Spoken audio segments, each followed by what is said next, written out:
Make taste cooking channel.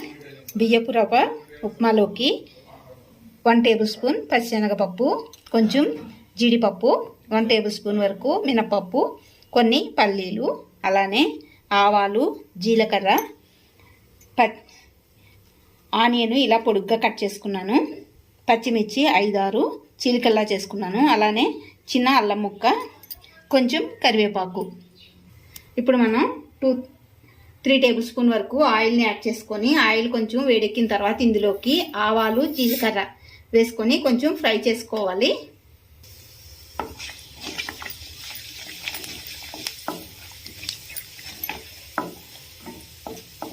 ఇవి ఇలా కొంచెం ఫ్రై అయిన తర్వాత ఇందులోకి మనం తీసుకున్న పప్పులు ఏవైతే ఉన్నాయో అవన్నీ కూడా యాడ్ చేసుకుందాము.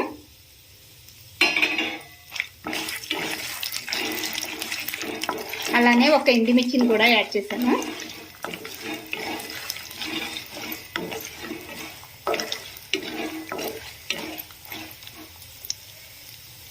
ఇవి ఇలా ఫ్రై అయిన తర్వాత ఇందులోకి అల్లం చిన్న చిన్న ముక్కలుగా చేసుకున్నాం కదా, అది యాడ్ చేసుకుని ఫ్రై చేసుకుందాము. ఇలా అల్లం కూడా ఫ్రై అయిన తర్వాత కరివేపాకు,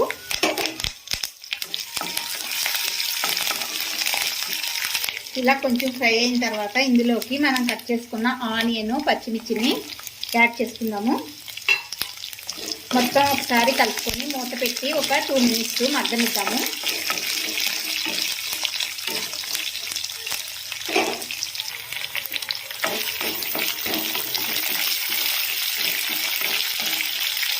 ఇందులోకి కొంచెం సాల్ట్ని యాడ్ చేస్తున్నాను. ఆనియన్ అనేది తొందరగా మగ్గుతుంది.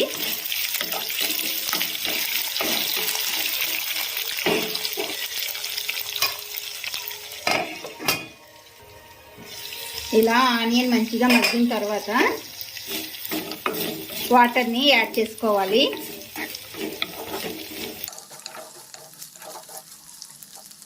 నేను ఏ గ్లాస్తో అయితే తీసుకున్నానో అదే గ్లాస్ తోటి 2 గ్లాసుల వరకు వాటర్ని యాడ్ చేసుకుంటున్నాను. మనం దేనితో అయితే మెజర్ చేసుకుని రవ్వను తీసుకుంటామో దానితోటే డబుల్ క్వాంటిటీ వాటర్ తీసుకోవాలి. దీన్ని బాగా బాయిల్ అవ్వనివ్వాలి.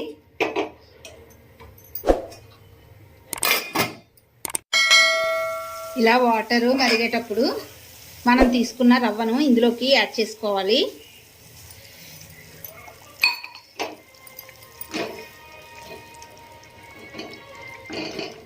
మొత్తాన్ని ఒకసారి కలుపుకొని ఉండలు లేకుండా మూత పెట్టి స్టవ్ని మీడియం ఫ్లేమ్లోకి అడ్జస్ట్ చేసుకొని ఒక 5 మినిట్స్ ఉడకనిద్దాము.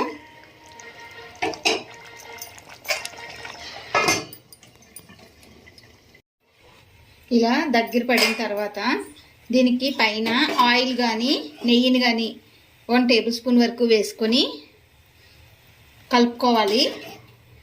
ఇలా వేసుకోవడం వల్ల మనకి ఉప్మా అనేది అతుక్కుపోకుండా పొడి పొడిగా వస్తుంది. దీన్ని మొత్తాన్ని ఒకసారి కలుపుకొని మరలా ఒక 5 మినిట్స్ ఇలానే మగ్గనిద్దాము.